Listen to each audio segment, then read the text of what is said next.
Everyone, this is episode 87 of the HGA free webinar series. Thanks so much, everyone, for coming. Thanks, everyone who's going to be viewing this after the live recording. Trevor Nelson, Jason Ledlow, HGA Fundraising. 87 episodes, really, really cool. Jason and I were just rambling, as we tend to do. Jason's in the Pacific Standard Time Zone. And yeah, I was thinking about this. We at HGA, we don't talk about what we do a lot. We just talk about ways to make money. And of course, we're very fortunate that a lot of people that are on here and have become clients, and we have a great relationship with so many people, so many nonprofit, that way. But we really feel obligated that we should personally experience all the trips that we offer that your donors are going to go on. And so my wife and I have been out in Napa since Sunday.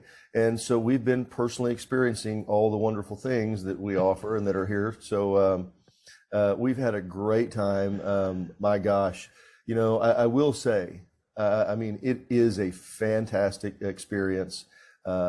Which this is not our first time. We like to come out here this time of year. It's different now because October's harvest. So it's a peak time to come, and everybody loves to come to Napa. But it's a good time. Fall's great. It's just, they're picking the grapes, they're making the wine. This is Cabernet is when they're harvesting the cab. But it's just a really great time. And part of the experience that we want people to have is to enjoy that.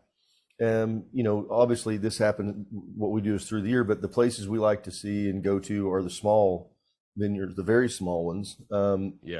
Boutique. And where you actually get to meet the farmers, we hung out with Cole at Vangie yesterday, and he literally is out shoveling grapes and out of the press and out in the press tank to start to make wine.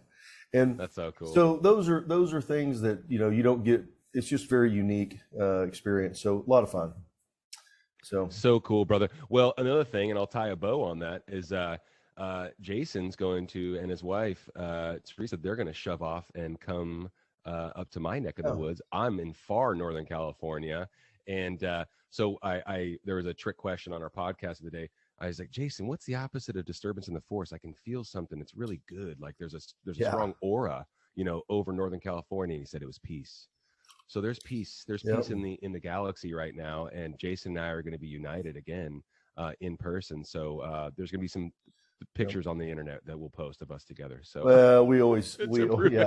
nothing weird. Don't think that. Nothing weird. No, we just love each other. Our wives and we all get along great and have a really good time together. So it's a lot of fun. Cool.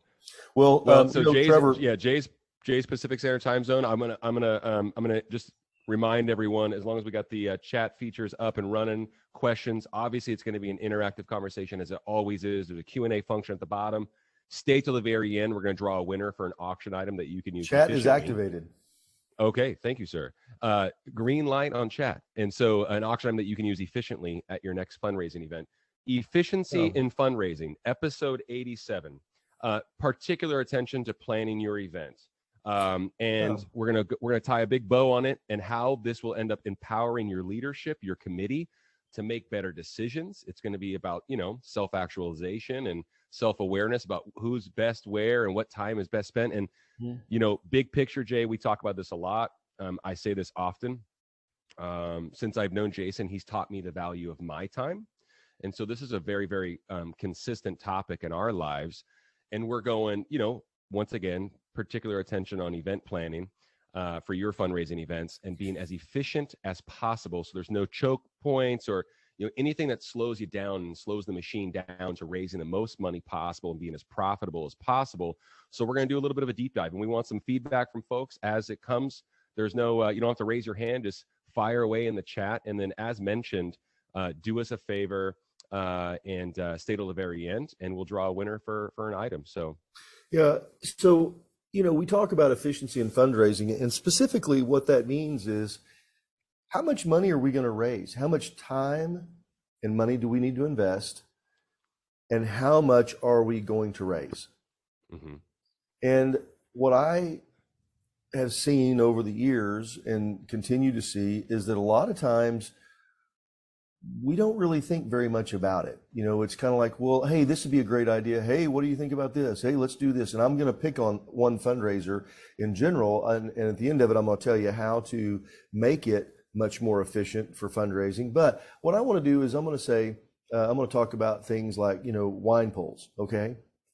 Wine pools are, who here does a wine pool in your event? Can we get a show of hands? A lot of folks. Do a little probably. hand raise. Anybody? I've got one. I'm gonna. Okay, well, Shannon, you're the lucky winner, because I know more people than this do a wine pool. People are being bashful. Or have done wine pools in the past. So Shannon, or witnessed one. Hey, do you mind just sharing with everybody? Fred does. Y'all share how much money you guys have made with your wine pool. Because I'm gonna beat it up a little bit, but I mean this in very $2,500. Okay. So we're going to take this number and we're going to back into it. So $2,500. Did you buy any wine, or was it all donated? So this is a perfect example. It was all donated. Okay. Was it all delivered, or did somebody have to go pick it up? Was it donated from one place, or did you have to go? Was it multiple people? You picked it up. How much time, Shannon, did you spend driving around picking up wine?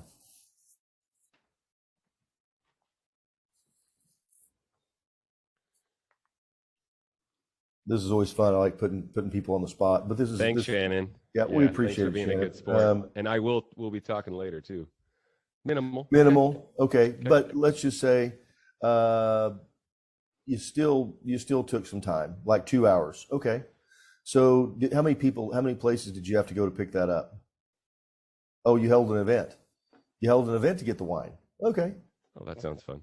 So how much time did you? So here's the deal. 30 people came. Okay. At the end of the day, $2,500. You know, a lot of people, they'll do donations. Somebody's got to go pick the wine up. You got to have the hustle. You're going to have volunteers. Then you have to have somebody to run the wine, you know, volunteer time. And what I want us to do is to think about everything in the holistic standpoint of time. Now, I will say people love wine pools. They do. They love it. Everybody enjoys it. You know, people go and they like to pick a bottle of wine, and you see them. You know, I was at an event here a while back, and just as an attendee, and they actually had a couple of volunteers, and they would take it to your table. Oh, what table are you at? And we'll just take it over there, because they didn't want to pull anybody away. You know, bourbon pools, great things. Awesome. But here's what I want you to think about. Whenever you're looking at fundraisers, I recommend that you do no more than 5. I don't want to ask people for money any more than 5 times. 5 times meaning, you know, during the event, the night of the event. So, you know, if we've got a wine pool, that's 1. If we've got a live auction, that's 2. If we've got a fund a need, that's 3. That leaves 2 more. So let's think about, you know, are we going to do a raffle, possibly, maybe a golden ticket.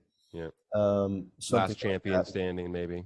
Yeah, exactly. Interactive game. So we're going to have a game, and you know, I was never a fan of Last Champion, but then I've seen the power of how much money it raises, and because of the time, and it's a very efficient fundraiser because it raises a lot of money.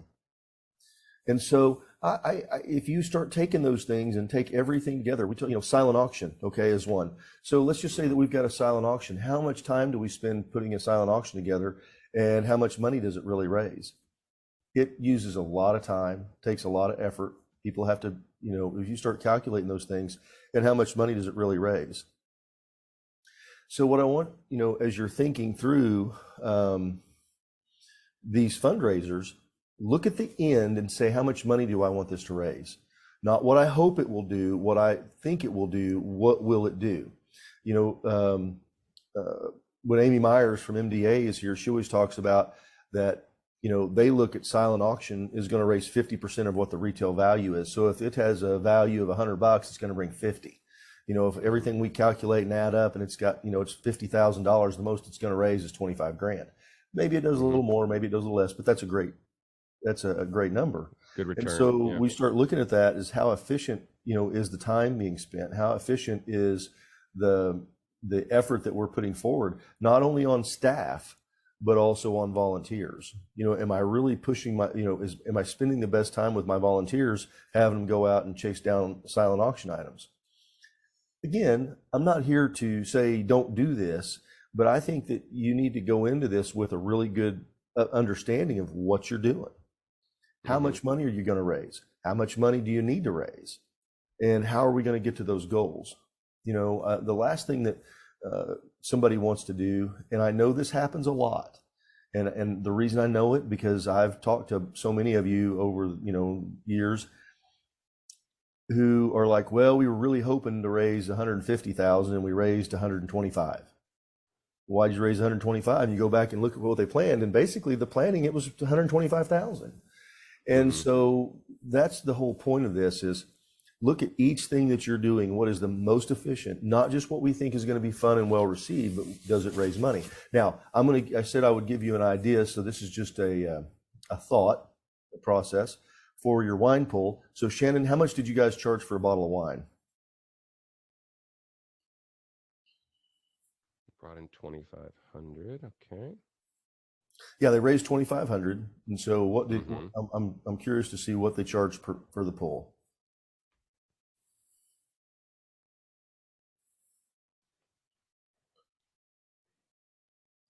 30 for wine, 50 for bourbon. Okay, so here's what here's a suggestion for you. Charge 100. Charge $100 per pull on one of the bottles. Mark it, put a mark on it, and go get this sponsored. You can get this sponsored. You can charge more, and put a trip with it. You know, make it a trip to Napa. And you put that together and go get that put together, you know, whether you use something from us or some, you know, you get it donated, whatever. But you do that, and all of a sudden, you know, because, you know, $2,500 divided by 30, you know, that's 83 tickets. 80 and change. So you had 83, you do that, and, you know, you're talking about $8,300. So it's just we have a friend. We have a friend of HGA that's actually doing that, Jason, with a previous guest, as a matter of fact, with Muscular Dystrophy Association. Lisa Kirksey is using a Tuscany package for the poll. Yeah. And has done it before, so it's not just going to be this. Yeah, so they, you know, so you get the wine plus, and if anybody has a deal where they say, you know, well, we can't do raffles here, this is the way you get around it. Here's the simplest way you do it. You get a bottle of wine. Yeah. You've got value. You receive something for that. You didn't just get a ticket. Yeah. It's not necessarily, and then you pull one of the bottles out and do it. And you either mark the bottle, or what you can also do is enter that person into the fishbowl, if you would, and pull their name. So it really is a kind of really way that you can do that and raise a lot more money. So you could double the amount of money. I mean, you know, you could triple the money that you made net. Yep. And that's the other part. How much net money am I making? And if anybody's got a question about something or an idea, or say, hey, we did this and it worked out great, or we did this and it didn't work out so great, please, you know, we'd love to hear that and sharing with that. So Shannon, thank you so much for giving that example. We're going to ask you some more questions, Shannon, so hang in there. No, Mark West. Thanks so much for sharing. Is a guy who has really mastered. He and his folks, he's on here and he's part of our team, but has mastered the whole last champion standing. Yep. And, you know, where they take an item, and I used it. He's converted you. He converted me. Yeah. I took, they wanted to auction this off. They wanted to auction off that we had a Yeti cooler that had about a 12-pack of beer in it and some other odds and ends. And probably, seltzers. You know, on the best day, it would have sold for $1,500, maybe $1,000. We raised $11,000 with it with the last champion. Was that efficient fundraising? It was very efficient.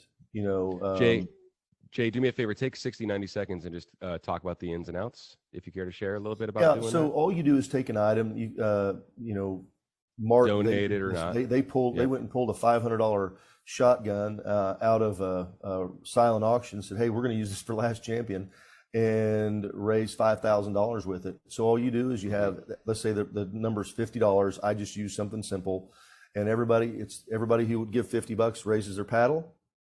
Yep. You count all the numbers out, and they give $50, and it's the last person that keeps raising their paddle up and stays in. Love that. Yeah. And every time you do it, you're charging them $50. And so, So you know, cool. they might not get anything, amounts. but it's $50. Could you do it for 100? Could you do it for 100? I'm sure you could. I think a lot of times people Mr. will West? escalate. Yeah, well, I think Mark, they start off at 50 and then they jump it up to 100 and they do it at 100. Awesome. So, you know, the last that is efficient 10 fundraising. people, yeah. So it's kind of like auction stuff, you know. They start at 100 and go up. So Mark's pretty brassy. That's a sweet spot. He's so good at it, and really hits it. So we think $100 is a real sweet spot, especially for things like the golden ticket. It's a digestible amount. You get something in return, or at least the feeling that you're getting something in return, or have a chance. You know, we like that price point. That's for sure. Well, I like that price point, Jay, for the $100 is so easy because it's just $100. Just quantifiable. Yeah. So back to the wine pool, you know, somebody's going to give $30 for the wine. They know they're going to get a bottle of wine. They give $100 and they get a chance to win it. I love that idea. Yeah. And so it becomes very, very. It's an easy sell. Okay. Oh, how do you gauge? We have a question from Anna. Thanks so much for sharing, Anna. It's good to have you on here again.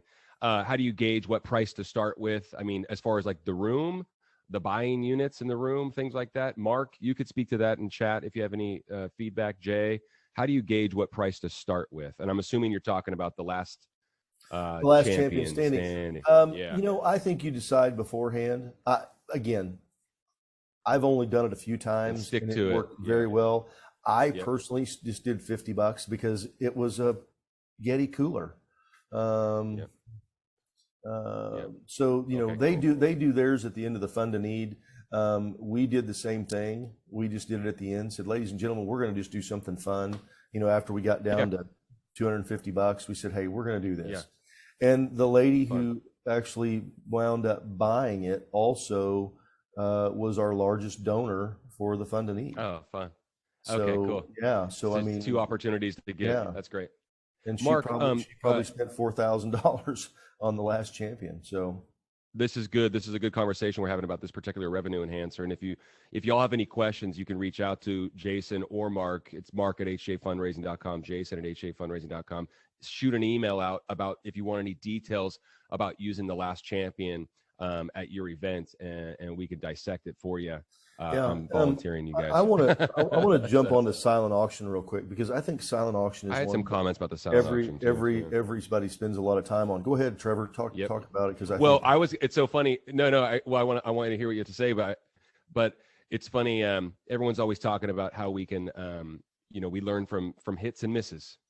Mm-hmm. And we think, and we talk about this, pretty much almost every week, Jay.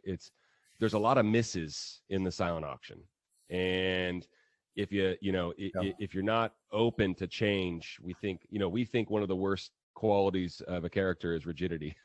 So if you're not flexible and you're not willing to change and change up your silent auction, especially with where fundraising events are now, that's going to be a huge miss. And so that's all I had to say. It was just something I was talking about. Having the point's well made. In mind. The point's well made. We get into this thing of where we think it's everybody wants a bunch of crap, and guess what? Nobody does. They don't. We know that from statistically looking across. That's valuable real estate. We've participated we've participated in about 500 events so far this year. We'll be in probably another 400 before the year's over. So close to getting close to 1,000 events. And, we look at a lot of statistics and data from that, just for our own, just so we know what's going on in the world. And, we're seeing that silent auction is kind of dying a slow death if you do it the same old thing, because nobody wants stuff. And unless the only way that they're going to buy it is they get a deal. And that goes back to the whole thing with 50%, and I understand that people, that's what they have to donate. They're going to donate something to you. That's what they have the ability to give. But I want to just, let you know you can supercharge that silent, and don't be afraid of putting what you would normally think, some things that would go in your live auction in the silent auction. Sure. Premium. The money being raised, the money being raised with Fund to Need, Last Champion, live auction, things like that. You can just understand that we're seeing things bring people that like for our premium auction. Okay, we'll just talk about that for a second. Super silent auction. It's where you take 10 trips, line them up, put up there. You take whatever the minimum bid is, and the opening bid is 25%. So no matter what, you're making money, and significant money. We're seeing those trips sell for between 50 and 100%, which is about what they're designed to do, over what the cost is. So we're seeing people spend $5,000, $10,000, $15,000 in a silent auction. Yeah. And I don't think that's a coincidence. I don't think that's just by chance. I think it is a trend that's happening where we're seeing all the stuff, I don't want, if somebody's spouse or friend or father, mother, whatever's a doctor or a dentist, I don't want to offend anybody, but nobody wants to go to the dentist. And you got the dental clinic down there, and they go, hey, complimentary dental cleaning, complimentary ice cream. Well, and that's what they have to give, and I get it. Okay, I understand. Totally. But they're really not giving you anything. Okay, it's nothing. Nobody wants to do that. So if I can get, if it's $25, okay, because I really don't want to go to the dentist. I'm not going to switch my dentist. So we're not saying this to be offensive. But I've seen the hedge trimmer. I've seen a hedge trimmer at one recently and stuff. I mean, people have hedge trimmers. Like you said, I mean, you've said this 10 times. If you said it once on the webinars, you can have a boatload of boxes of stuff delivered to your front door by Amazon, and it could be there by tomorrow. That's not what's getting folks out of bed to bid. No, it's not. It doesn't get anybody excited. It doesn't make anybody think. So don't be afraid to put that stuff out there. Don't be afraid to, maybe cut your live auction down because you've got some stuff and you're like, wow, we've got John, he always puts this, he's got his little cabin down at the lake and he likes to put it out there, and we've been having it in live auction, and, it brings between $1,000 and $3,000. Put it in the silent auction. It'll still bring it. Yeah. That's really okay. That's really okay. Hey, put it on a special easel with a light on it. I mean, put special attention on it. Yeah, that's fine. That way you're not ostracizing their feelings, Yeah. Because we're still I got another question. Yeah. No, go ahead. No, I just was saying, because it's back to the efficiency. How do we make the most money for what we're going to do? Yeah, absolutely. We were talking about, the value of your time and attention and focus and committee and people power, right? Now we're talking about the value of, I mentioned it, I don't know if we've said this, it's like, that's valuable real estate. Let's use it wisely. You know what I mean? Like, hey, if baskets work, hey, we're not saying this is, it needs to be a panacea for folks to use. It's going to work on 100% of all events. We happen to think that it will. Nobody's going to give you anywhere near the amount of money for a $50 gift card, except for maybe $50. But if you take 25 of them, put those 25 cards together, instead of having 25 different deals, put 25 of them together and say, feed a college kid for a month. I have a college kid. Yep. I'm telling you, I would buy that, and I would pay a premium for it because I can go just give it to him, and he's going to go use them. And I love it. I mean, those things, it becomes back to the efficiency. Anna, I'm going to tee up this question. I'm going to tee up this question for you, brother. Anna, thanks so much for sharing once again. It means a lot. If you've ever done additional activities like this at an event besides a raffle, what would you recommend as an activity for a beginner? So maybe just early on in the fundraising event planning space. No matter what, whether this is your first time to do an event, whether it's your 50th time, there's still some good, hard and fast rules. Number one, how much money do you want to make? Okay. Yeah, always remember you need to be honest with yourself and say, what is my real goal here? What is something that we know we can do? The first thing is we need to raise, prior to COVID-19, prior to the shutdown, I would have I would tell people you need to have 50% of your money raised before you walk in the door. You need to have it, based in sponsorships, table sales, underwriting opportunities, and pledges to your fund of need. Now, I would tell you, because we went through that, I would say 90%. I'd back it up to about 70%. Here's what I mean by that. So I've already, we've sold our tables, we've raised our prices, we've underwritten everything we possibly can.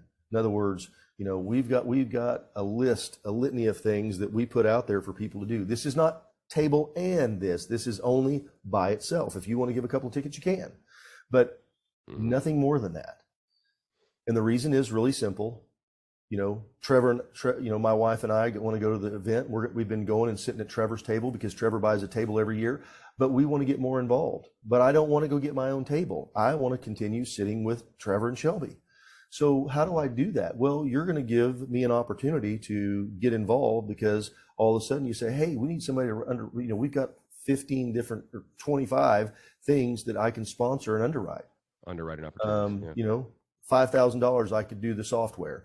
For $2,500 I can do the refreshing station, the bathroom. We like to talk about that a lot because it's a great seller.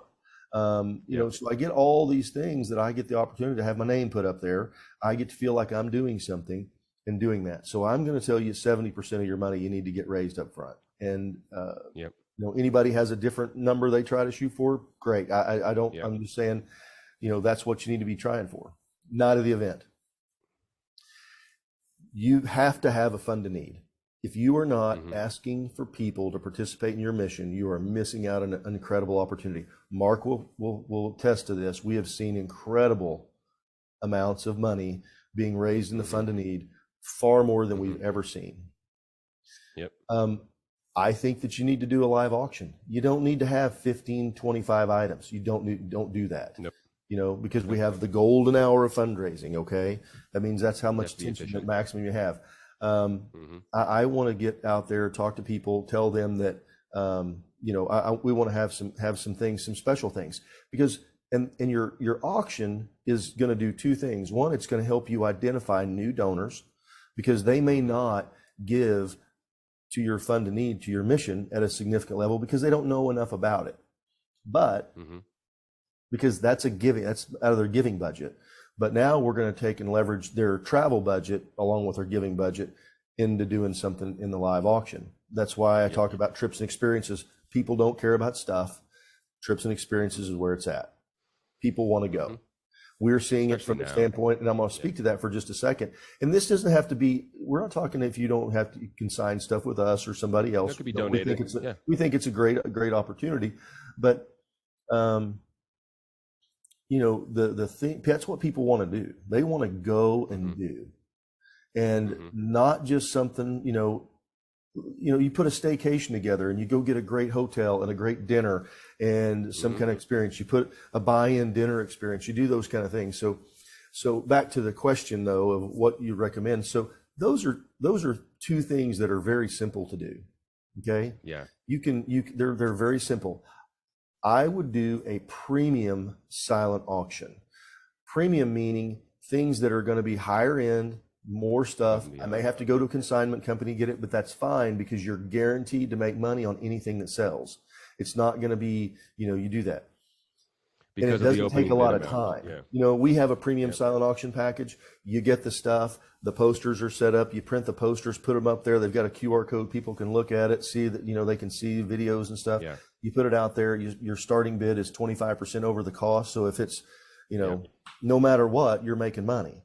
And what we're seeing is people are having a substantial amount of success with that. And it doesn't take any time. These are, we work with some national groups, national nonprofits, and they're professional fundraisers, and they're doing it because it's efficient. They don't have to go and beat their committee up to try to go get stuff. They put this thing together in 5 minutes and it sells and makes some money. Yeah. And so, hey, Anna, I wanted to put attention. You said something about beginning, being a beginner or what have you. Really cool episode. I can't recall which number it was. We've done 87 of these now. We've done a couple addressing sponsorship and underwriting. We think that like Jason was mentioning, that should be step one. Give folks those opportunities, right? And then not trying to self-promote, but check that episode out. You can probably access it on YouTube pretty easily. We'll get Courtney to put the link in there. Courtney can send it to Anna. After this, that's fine. And then Dean was a guest of ours. Dean Crownover is a guest of ours who wrote a really great book called Paddles Up. Am I right, Jay? Paddles Up. Yeah, Paddles Up. And we did a cool 25-minute podcast with him discussing. It's a free book, by the way. You can download it. The fun and need, and he's got paddlesupbook.com. That's awesome. That's an awesome reference. I think it's free book. For me. Yeah, it's something like that. We'll put that link in there as well. It's paddlesupbook.com. And that's really great. I think everyone in the fundraising space should read it. But if you want to listen to a cool podcast where we discuss the fun and need with Dean, feel free. So, and any other questions, Anna, about any of these things, once again, super easy to reach us via email. So, Mark just Mark. He's done some first time events, and I remember one that Mark did. It was the first one they did. It was actually for a neighborhood association, and they were raising money for something specific, and that's what they did. And they that was net money. And they were only trying to raise like $5,000, and they raised half of it right there. So really worked out great. Thanks, Mark. Other fundraisers that are what I think are the most efficient, back to, the golden ticket. I think that a golden ticket is just what it is. It's golden. You only have to sell 100 tickets. You can sell them prior to the event. Somebody doesn't have to be present to win. And you're going to net, if you don't get it underwritten, you will net $8,000. If you use something donated, we've had people take a piece, where they got a piece of jewelry that was donated, and instead of auctioning it off, they just did this golden ticket with it, and brings $10,000. So where it wasn't going to bring that, a no-brainer. Yeah, it's just kind of a no-brainer. I doesn't don't have to be ours. I don't like raffles. I don't like raffles for less than $100 because they're not efficient. Because how many tickets, you've got, let's say they're just selling them for $25 because we're thinking that's what people are going to want to do. That's what we did in play the game. So say, what? Here's the tickets. There's 5 for $100 or a wingspan for $250. They're fit $25 for one, or you get a whole wingspan for half a arm's length for $100.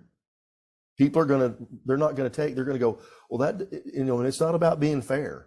It's about raising money. More people, you're going to have one person, probably 1 out of 50 that's going to buy one ticket. Everybody else is going to want the chance to get, the whole wingspan. We're seeing that work incredibly well at so many events. It's awesome. Oh yeah, we did one with a Rolex watch and sold $37,000 in tickets, but it was it was a double wing, from fingertip to fingertip, so it spread out and roll the tickets out. Now it does take some work. You've got to have a couple of people, somebody there to do the tickets. You got to have somebody there to write it down, and somebody there to show what they're going to win. And that's just on that. The reason I like the golden ticket too is because at the end of it, we can pull up with a microphone and say, the auctioneer gets up there and says, "Hey everybody, it's time for the golden ticket raffle. Everybody hold your hand up if you got your golden ticket." Everybody holds their hand up. Okay, well guess what? I've got some more available because we need to sell 100 because we're going to raise $10,000. Who here doesn't have one yet? They raise up their hand. What's your number, sir? 105, number 675, 82. Peer pressure. and they do, and you'll sell it out. And then that gets everything going because you're going, hey, everybody, we just raised $10,000. It's a great way to, get your event kicked off. I had something that it was top of mind about being efficient with our time. And we've been talking about this a lot lately too, Jay, is, you were talking about getting pre-committed dollars and being deliberate in that regard. We've been having really, really productive conversations about advertising these fundraising opportunities pre-event. We think that's a very efficient use of your time and energy. Well, right? Just advertising that the golden ticket's going to be at the event. Email, text. Yeah. Please. You don't have to use HGA bid, but please get software. Because you can start your event. We're seeing a great deal with starting your silent auction 5 to 7 days. You're not really going to get a lot of bids. I mean, I'm just going to tell you, you're not going to get a whole lot of bids until the day of the event when it closes. Yeah. But it's advertising. People are seeing it because they're getting reminders, and it's just you might not get a lot of bids, but you're gonna develop a lot of attention, and you're also going to provoke a lot of thought. And so we think that's really, if we could speak to it, for an hour, we can, about pre-event advertising and what's going to be there. So the golden ticket's not a shocker, right? We don't want that to be a shock. And it's been working really, really, really well, as far as, selling tickets and tables and, bolstering the live auction because folks know what they're bidding on, things of that nature. So we think that's a very efficient use of your time. Sorry for pinballing around there with topics, but something that we've been that we've certainly seen a lot of success with our clients. Mark just Mark put up the pay what you pull raffle, and it is fun because, and if you do sell all of them, it makes $5,050. So they've got all the chips in there, and you reach Mark's in full there, of these revenue enhancers. He's got 100 of them.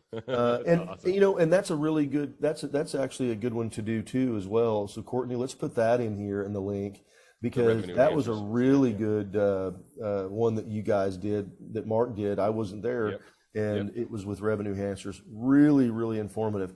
You know, again, it's how much time do you have, how much volunteer power, how much staff power do you have, what's it going to take? We're talking about the most efficient things to raise the most money. Yep. I think, you know, what I would like to do, and I would underwrite it just because I think it would be fun to see. I would love to have somebody do a cakewalk. Mm-hmm. And I go back to whenever I was a 7th grader in high school, there were 2 things that we had. One was a cakewalk. We did a cakewalk and the bingo. And after we raised so much money, they didn't let us do fundraisers until we, that's really when I started my fundraising career. Yeah. We raised so much money. We literally paid for every class trip and our senior trip out of that one year. They didn't allow us to do any more fundraisers because we had the most money. We raised more money than all the other grades combined. Oh, that's awesome. And a silly cakewalk. And it sounds silly. Now you do different, don't do a cake. You could do a prize walk. Sure. Because it's something to do, you know, you got something to get people involved. They go over and have fun with it. Yeah. People like that interaction. Yeah. You know, people like to go and do things. I mean, have little goofy things. I was at a fundraiser one time and there was nothing to win. You couldn't win or do anything, but they had a steer roping. You get up on the cow. They had a steer roping machine. You get up on there, get the rope ready to go, get all huddled down and go and rope the calf as it went out there. There's a calf roping. And it was a lot of fun. And so everybody gets involved. So, you know, there's so many things. Again, it's back to efficiency and how much money do you want to raise? Yeah.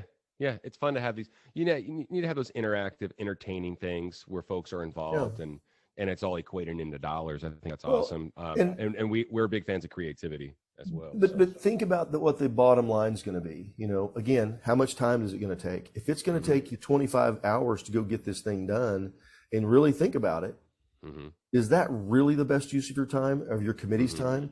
You know, if I've got Trevor who's really good on the phone, who's going to be able to talk, he's got a great, you know, works well, does that, knows a lot of people, and he can go get on the phone. I'm not going to go have him picking up prizes. I want him on the phone raising money.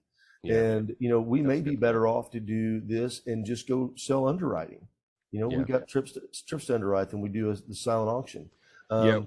Reverse engineering all this and understanding the time investment for these different ideas and whiteboarding it or what have you, and dissecting it with your committee. Like I said, reverse engineer. We were saying this at the onset, and kind of when we were advertising this webinar, it ends up empowering your committee and your leadership to make better decisions, right? That's the idea. So, and once again, value of time, value of energy, who's going to be the best, being very self-aware. You got a master communicator that's got a huge network, and they can reach out to folks and get folks interested and get folks involved. That's a great use of their time and energy. You know what I mean? And being, you know, if it means having a difficult conversation because the person loves wine, but they're great over the phone, you know, maybe you have that conversation. Or not loves wine, loves picking up wine. You know what I mean? But you know, here's an idea real quick. I forgot about this. You know, Shannon mentioned they did a wine pull and then they did a bourbon pull. Yeah. Do both. Do the wine pull. Do the wine pull. Charge a lot more for the wine, and you pick one winner out of the group, and they get all the bourbon. I mean, you could do something like that. So they get a bottle of wine, and you get a chance at winning all the bourbon. I just thought, because I don't drink wine very much. You got me going now. I'm starting to drink a little bit more wine because I'm getting older. I didn't, you know, I've got to just tell you, I didn't drink very much wine while I was here this week. So I drank all of it. I don't drink very much. We had everything. We had everything. Sir, would you like to try this? Yes, I would. Yes. Well, like I said, I mentioned earlier at the onset, it's something I've been thinking about a lot, about being rigid, and that's a very bad character trait. But being flexible and being open-minded and saying yes. and then doing, digging in and seeing whether or not that works, I think is a really great quality, man. You know what I mean? And also as professionals, I think it's imperative that you guys look out for yourself. I've seen a lot of committees that will pile work onto the staff, and the staff's going, well, wait a minute. Yeah. What in the world are you talking about? A, B, and C? We got to take care of this first. Yeah. Well, your points are really good, Shannon. Communicate. You've got to do that. I mean, Shannon brought up the point that, having a cautionary tale to say, she said, their venue wouldn't let them bring the bottles into the event, which is typically something you can negotiate prior to say, look, we're going to do a wine pool. Do you have a problem with that? Oh yeah, you can't bring anything because they don't want them opening up the bottles of wine, because we all know that people that will they'll pull a bottle, and then as the evening goes on, they'll pull the cork on it. And people do that? Yes, they do. So, it is something. People pour that bourbon. They'll pour that bourbon night of, huh? Sounds like a party to me. Sounds like a fundraising party. Well, it should be entertaining. Here's another easy fundraising deal for you. Here's something else that you can raise a lot of money. And a call to questions as well. Yeah. We need some more questions. At the beginning of your event, find who's the very top table. And I'll tell you what's the cinnamon hot, Cinnabon. Well, I want to say it's Hot Damn or something. But Hot Damn. Yes. Well, there's one that way, but there's another one. There's another one. It's called Fireball. Fireball. Yes, that's right. It's like cinnamon schnapps. Yes. It is, it's like, $12 for a 55-gallon drum of it. I mean, it's pretty cheap. They're giving it away. Yep. They sold it for $100 a tray for a table. They put the shots on there and just walked, and they said, it's $100 for the table. And everybody gets one. Yep. 30 tables raised their hand. They raised $3,000 right at the very beginning for basically, and they had somebody who donated. Yeah, I mean, it was incredible. And you're greasing the fundraising wheels because we've seen it the other way where fireballing folks. But we did the other deal where they did champagne, and it was $300 a bottle, and they went and got like an $80 bottle of champagne and did it. But I thought the Fireball was so much clever because it was so much money, and more people bought it. And I'm talking, this is a black tie, very, very chic, very formal gala. Okay. All right. That's fun. Because there's always going to be somebody at the table who's going to go, yeah, we want it over here. I've had Fireball in weeks. So absolutely. And again, you've got to get your venue to make it okay. And maybe you have to buy it through them or something, but it will work.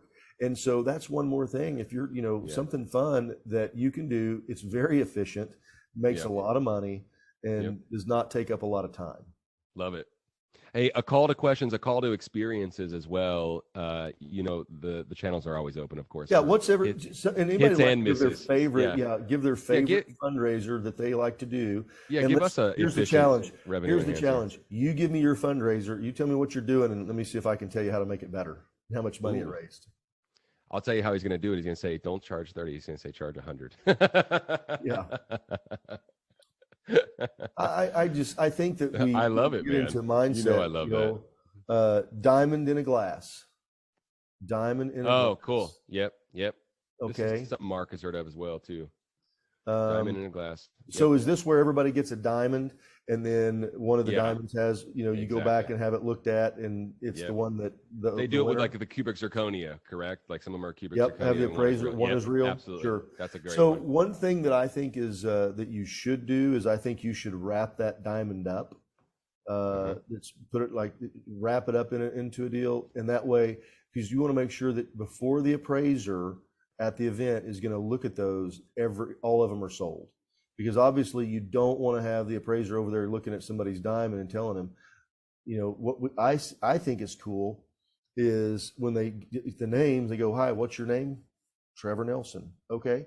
Hey, what's your name? Jason Ledlow. What's your name? Robin Jones. And they go right down the list. And then at the end, they say, who got the real diamond? Oh, it was Robin Jones. Everybody cheers and claps and does a reveal. I love it. Because that way you don't have, you make sure that you sell all of them. I think those are a lot of fun.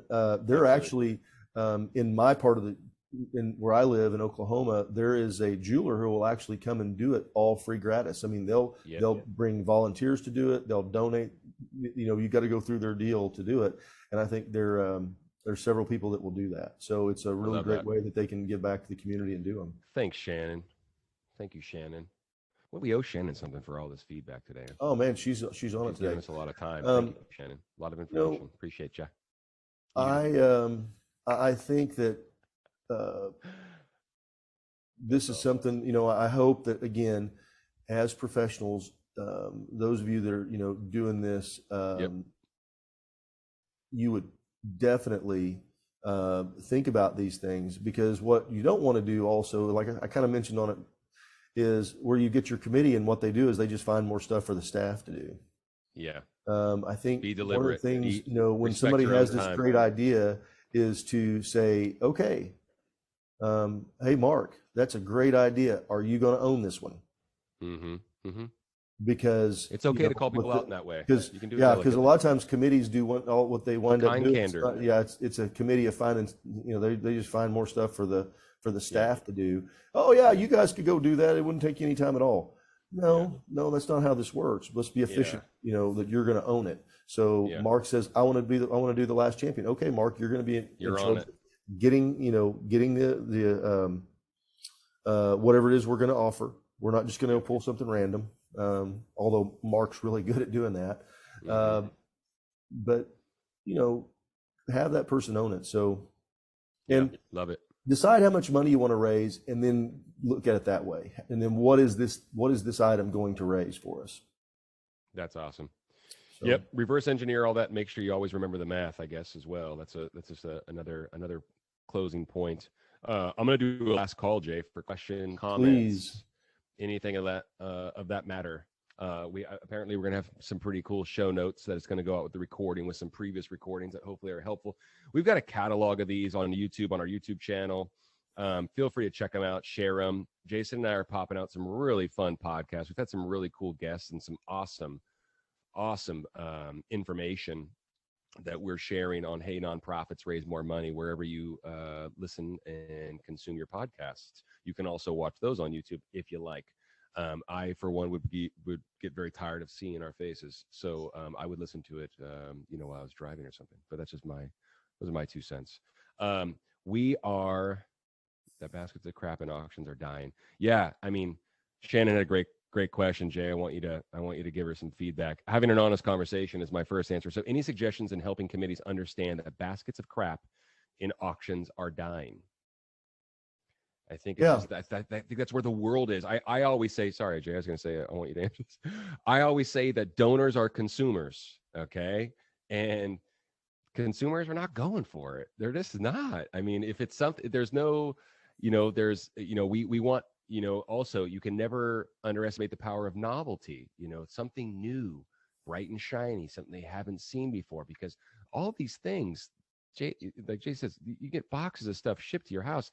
I can have a computer here tomorrow. Let's not put an iPad in the silent auction. You know what I mean? Like, I can go buy one at Target if I want, so there's no, it is a constant battle. I'm sure, Shannon, we feel your pain. We could talk about it more, but I think having that difficult conversation. Jay, do you have anything to add to that? Well, I think that when we have these committees, we need to come at the committees with options. It's kind of like an executive director and the board. You don't need to go to the board and ask for a vote for everything. You need to say, this is what I want to do, and now I need you to back me up on it, and let them ask questions and maybe make sure they should be on the governance. But you need to lead. You're the leader of that committee, and you've got to go to them with a plan and to say, hey, everybody, here's the plan. This is what we're going to do this year. Now, here's where we got to go. And you'd be diplomatic about it. But, I do think that whenever you do that and they say, well, aren't we going to do gift baskets this year? No, we're not going to. And here's why. Because what we've seen is all that money, we're just raising less and less money, but it takes that same or more effort. And what I want to be, here is to make good use of your time, because you guys are here volunteering, you're part of the committee, and we want to do things that are going to help us raise more money, because that's really why we're here. And here's how much money we need to raise. and this is what it raised last year and the year before, and you can see that the trend's going down. So what we're going to do, we've got these other 5 ideas for you to choose from, see which one everybody wants to get with, and let them have respectful of your choice. time. Yeah, let them have a choice. I want to be respectful of your time, and I want to respect the reason why we're doing this. And you know, it all comes back to what are we there to do? You say this all the time. You know, what are we there to do? You know, of course, you also coined, you know, we're there to celebrate. We're there to recognize the mission and achievements. We're there to raise money. So I want to be respectful of your time, but I want to be intentional. I want to honor the mission. I want to honor the evening and why we're there. And this is the best use of our time and our dollars, so to speak. Well, we talked, you know, how many times this happened. And, you know, everybody will spend more time trying to figure out, you know, who's going to be our, you know, be inducted in the Hall of Fame this year, or who we're going to honor, who we're going to give the award to, which is a good way to raise money, but then they don't raise any money. Yeah. And Jay, you know, we need to be selective about that and be thoughtful about it, because that's why we're here. And so let's be efficient with it, because galas are not the most efficient fundraisers. The most efficient fundraising you do is pick up your phone, call the people you know, and do it that way. But we need to be efficient there, and to spend, you know, people are showing up. You're never going to have a time, you will never have another time that you'll have that many people with that much donating power in one place. That's it. You know, most of us do one event, we have one gala. You've got all these people in front here who obviously they believe they've paid something to come, or they know somebody that paid something to come. They are here to, you know, help your mission, and this is the time to go get the money, even if it's teeing something up for a larger ask later on. But this is it, and just because they've given money already doesn't mean they won't give more. And I think that is the other part, is you can ask people, you know, just because somebody buys the platinum table and spent 25 grand doing it, doesn't mean that I can't go ask them to make a significant gift for the fund of need. They're your biggest fan. They're your biggest fan. You'd be surprised. Sometimes they actually feel offended if you don't ask, right? They're frustrated, because they're like, why didn't you ask me?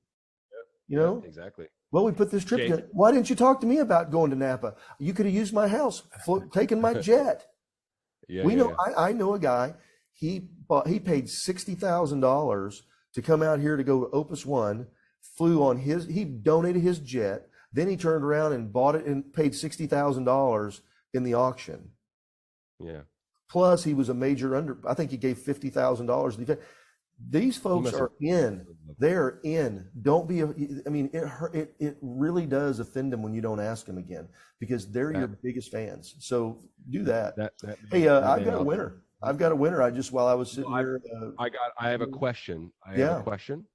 Mariela, for events, has the ratio of investment versus the net dollars raised changed after COVID? Investment, I'm assuming like hard costs for the venue and things of that nature. Am I off there? What do you think, Jay? For events, is the ratio? Well, I can tell you. I'm going to tell you what we're seeing. We're seeing people raise an exceptional. We're seeing people raise a ton of money, more than what they've ever done. And this is, Mark can tell you this. Other people that do a lot of events are seeing it across the board. When we were talking to Dean, we talked to people on the national level that are doing it. They are raising significantly more money because, number one, they're preparing donors to give. They're be sure they're efficient. In the fund of need, they're seeing significantly, and they're asking for more, and they're getting more.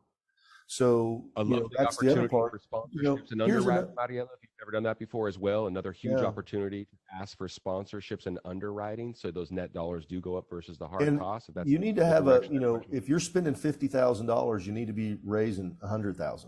If you're spending, at least if you're not doing it, then you're missing. There's something. There's some ways that you need to tighten your program up. A few weeks ago, even more than that. I mean, we had MDA that they sell. If they have some underwriting, they're raising 2 to 3 times what actual hard cost is. So let's say that you have your auction software, and that software costs you $2,000, $3,000. They're going to go and offer that as an underwriting opportunity for at least $5,000. Crazy. Yeah, it's awesome. Because we're not just covering costs, we're using that as a revenue generator. And that's one of the things about being efficiency. Don't just get your costs covered. Because what happens is somebody goes, well, yeah, well, they underwrote the cost of, and I see this a lot. They'll say, well, they underwrote the cost of the audio visual. Cost us, $7,500 and they paid it. Well, then you turn around and go give them a table. Yeah. And love it. Yeah, and then you that way gave them a table, but now you're upside down because you've got, it's costing you $150 per person, and it was a table for 10. So now we're $1,500. So actually, we went backwards. Yeah. So don't be afraid to ask for more money. I mean, don't be afraid to say, yeah, it comes with 2 seats. You want a table, you got to buy a table. We said this before. Donors are consumers. Supporters are consumers. It's a really cool opportunity that folks haven't seen before a lot of times to give. They, some folks are tired of buying tables. Let them invest in the software. If they're a company, they're going to get shine. They're going to get shine, as a result. Well, because they don't want to go to, they've got 15 events they participate in. It's 15 tables. That's a lot of time. Let them do that. Differentiation is a gift as well. Differentiation is a gift when you're asking for money or in business and you're trying to get people's attention and make an appeal. The pink elephant in the room full of gray elephants demands a lot of attention. So giving folks that opportunity to give when they haven't had it before, like Jason said, maybe they're going to 15 different events. They just don't want to buy another table and not go, right? Give them the opportunity to sponsor, to create to underwrite and sponsor something. I think it's really, really cool, Mariela. So hopefully that helped. That was a long answer to a short question, but that's what you get. Yeah. That's what you get. I got to draw a winner because we're wrapping up. We're almost time, brother. I've got to do this. Lindsay Warenberg. Everybody give her a big hand. Yay, Lindsay. Okay. Congratulations. All right, Lindsay. Right on. Thanks for joining us. You want a trip that you can be for your next fundraiser. So we're so excited that you could be here. Yes. Thank you so much for tuning in this week. We really appreciate it. Thanks, HGA. Trevor at HGAfundraising.com, Jason, HGAfundraising.com. Reach out to us. We're more than happy to help you to spend some time if you've got some stuff. Reach out to Mark at HGAfundraising.com if you want to know about some rev generators, because he's really good at doing that. We'd love to spend some time with you to help you to raise more money. So it's what we love doing. Awesome. Hey, we'll see you all next Thursday for episode 88. If you got anything out of this, please share it with someone in your network. Invite them along. We love to see new names and hear new questions and comments. I think it's awesome. And can't thank everybody enough for being here. Thanks, Jay. Love you, brother. And I'll see you soon. See you soon, man. We'll see you in a few hours. Yeah.